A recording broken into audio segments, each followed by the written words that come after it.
Hello guys, how are you doing? Professor Fernando aqui. Nessa videoaula de hoje nós vamos ver alguns conceitos iniciais ao Simple Past, o passado na língua inglesa, o passado simples. Nós vamos ver a respeito dos regular verbs, os verbos regulares, and irregular verbs, os verbos irregulares. Então, fiquem com a aula aí, bons estudos. Muito bem, então. Aqui estamos nós. Simple Past Part 1. Eu vou dividir essa nossa aula a respeito do Simple Past, do passado simples, em duas partes. Essa aqui vai ser a primeira parte, Part 1. E aqui nós vamos aprender, nessa primeira parte, a respeito dos regular verbs, os verbos regulares, and irregular verbs, os verbos irregulares. Então, vamos lá. Regular verbs. What are the regular verbs? O que são os verbos regulares?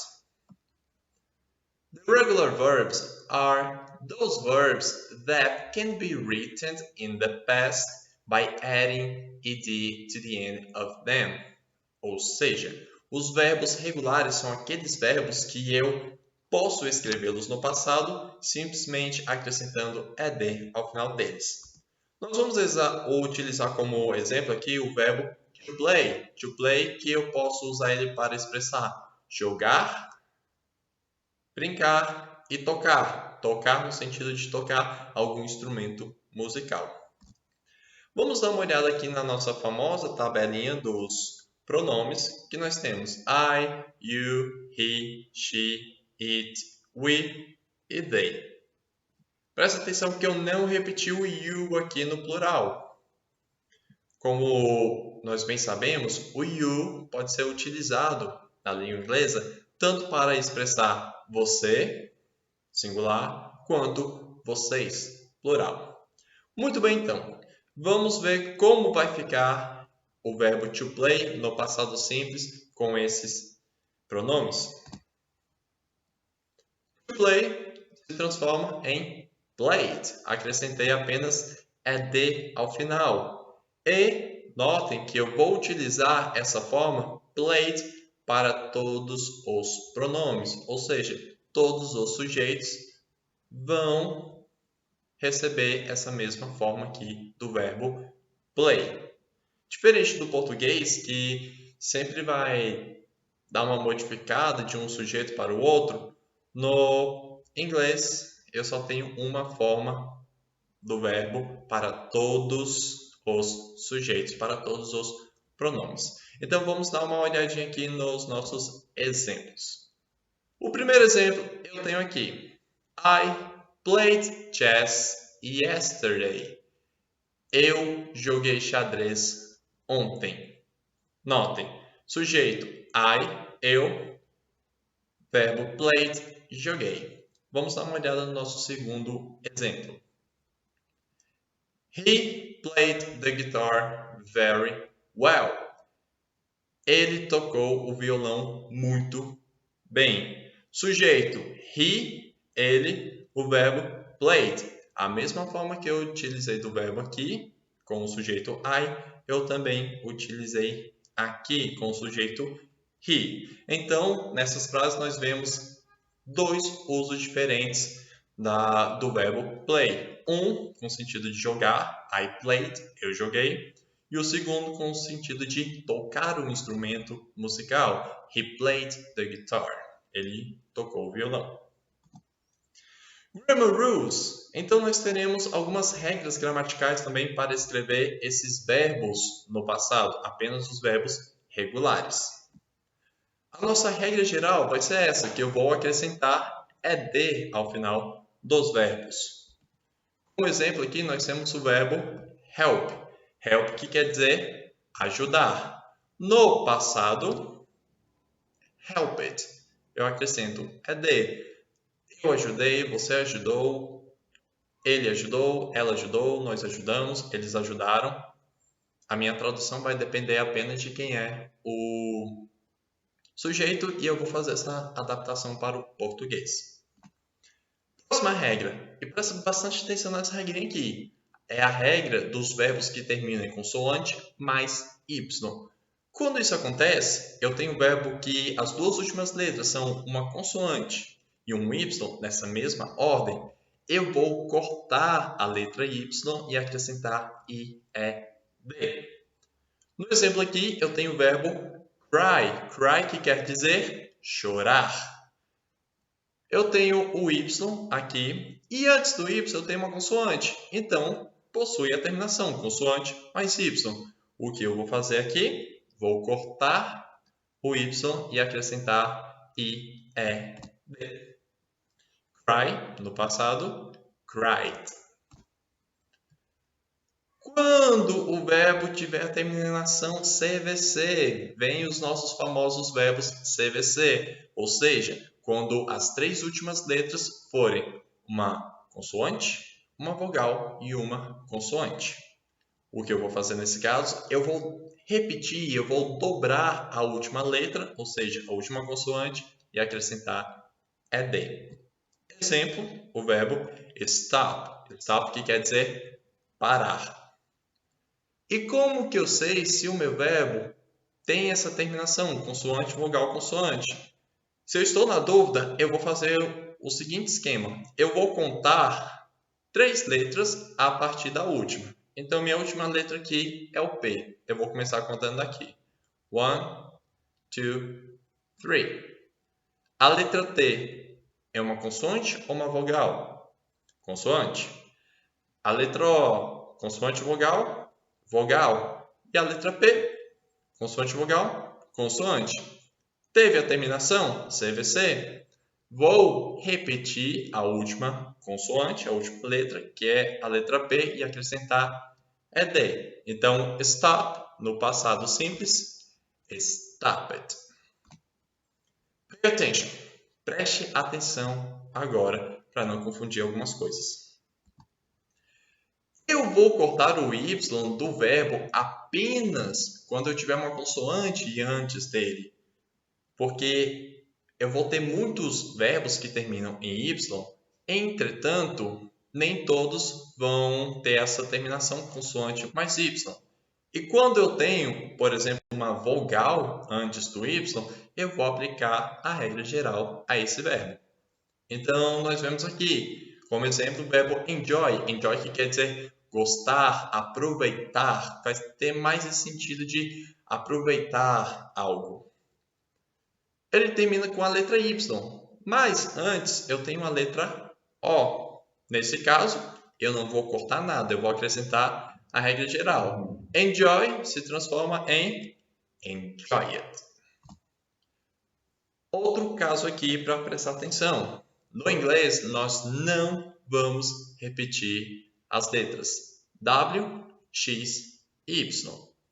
Então, mesmo que o verbo possua a terminação CVC, se ele terminar a última letra dele, a última consoante for uma dessas aqui, eu não posso colocá-las junto.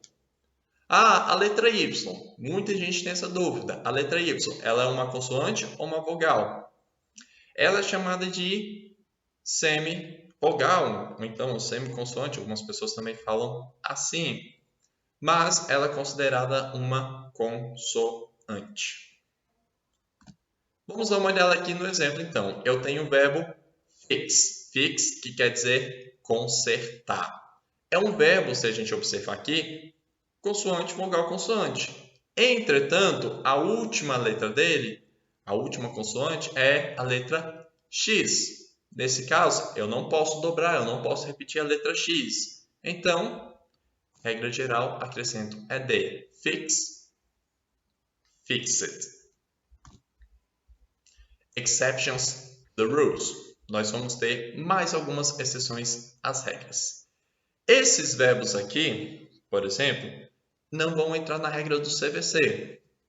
Nós temos o verbo listen, que é escutar com um pouco mais de atenção. Open, abrir. Happen, acontecer.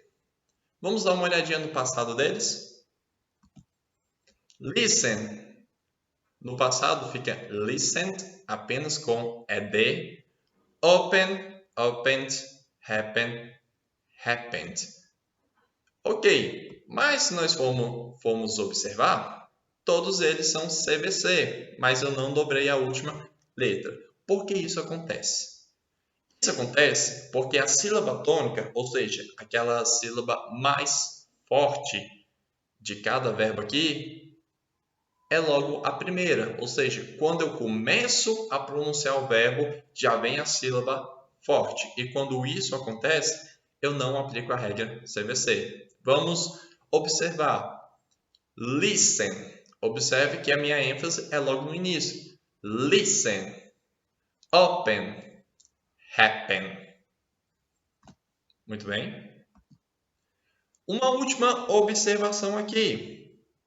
Alguns verbos terminados, os verbos que terminam com a letra L, como por exemplo, travel, viajar, cancel, cancelar, eles podem ser escritos de duas formas. Eu posso tanto aplicar eles à regra geral, onde eu vou acrescentar apenas ED, quanto na regra dos verbos CVC, que eu vou dobrar a última letra e acrescentar ED.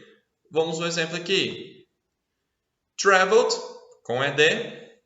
Traveled, com a letra L e o ED. Repetindo a letra L e acrescentando ED. Cancelled, apenas com ED. E cancelled, repetindo a letra L e ED. Geralmente, nós vamos encontrar essas formas aqui, com dois L's, em uma variedade do inglês mais britânico, em que a cultura britânica prevalece mais forte naquela cultura linguística. E, finalizando, the irregular verbs. O que serão os verbos irregulares? Os verbos irregulares são aqueles que eu simplesmente não tenho regras para escrevê-los no passado. Eu vou ter que saber, eu vou ter que conhecê-los. Como é que eu vou conhecê-los? Fazendo atividades, observando eles nos textos, quando eu precisar escrever algum desses verbos. Mas a maioria dos dicionários e alguns livros de inglês também, eles vêm com uma tabela similar a essa aqui, em que nós vamos ter essas colunas. Infinitive, que é a forma original do verbo. Simple past, que é a forma no passado simples que nós estamos vendo aqui. O participle, que seria o passado particípio, que nós vamos utilizar mais para frente com outros tempos verbais. E a tradução aqui, translation. Ok? Então, nós temos infinitivo, to go, passado simples, went, particípio, gone. E a tradução vai ser ir. E quando a gente for traduzir, a gente adequa a conjugação no português. Então, vamos observar aqui um exemplo com simple past. Esse exemplo aqui, um quadrinho, uma tirinha. E aqui eu posso observar a fala dos personagens. What is it? What's the matter? Hobbs had a bad dream. Vamos ver a tradução? What is it? What's the matter? O que é? Qual é o problema? Hobbs had a bad dream. O Hobbs teve um sonho ruim. Vamos para o próximo quadrinho. You woke me up at 2 a.m. because you think your stuffed tiger had a bad dream. He dreamed. He was so hungry. He ate us all up. Você me acordou às 2 da manhã porque você acha que seu tigre de pelúcia teve um sonho ruim? Ele sonhou que estava com muita fome. Ele comeu todos nós, ele devorou todos nós. Vamos observar aqui então os verbos no passado, que eu destaquei aqui. Nós temos wake, que no texto aparece como woke, que é a forma dele no passado. É um verbo irregular, pois ele não possui uma regra, ele possui uma forma própria. O verbo have, que é ter, no passado, had, mais um verbo irregular. O verbo dream, no passado, está escrito como dreamed, com ed, Mas, a título de curiosidade, o verbo dream também possui uma forma irregular. Entretanto, fica mais fácil para a maioria das pessoas apenas aplicar a regra dos verbos regulares a ele. Esse aqui é um verbo que é uma exceção. E eat, no passado, ate, que é o verbo comer. Perfeito? Então, aqui nós observamos um verbo regular, porque tem ED, e todos os outros verbos são irregulares. E nós temos mais um verbo aqui, he was. Esse was aqui, ele vai ser uma das formas do verbo to be no passado. Ele era, ele estava. Só que eu não destaquei aqui porque nós vamos ver ele na segunda parte dessa videoaula. Simple Past Part 2. So, this is it. Thank you very much. Muito obrigado. Essa foi a nossa aula, nossa primeira parte do Simple Past. Na segunda parte, nós continuaremos vendo as outras formas negativas, interrogativas e o passado do verbo to be também. Até a próxima. Bons estudos para vocês.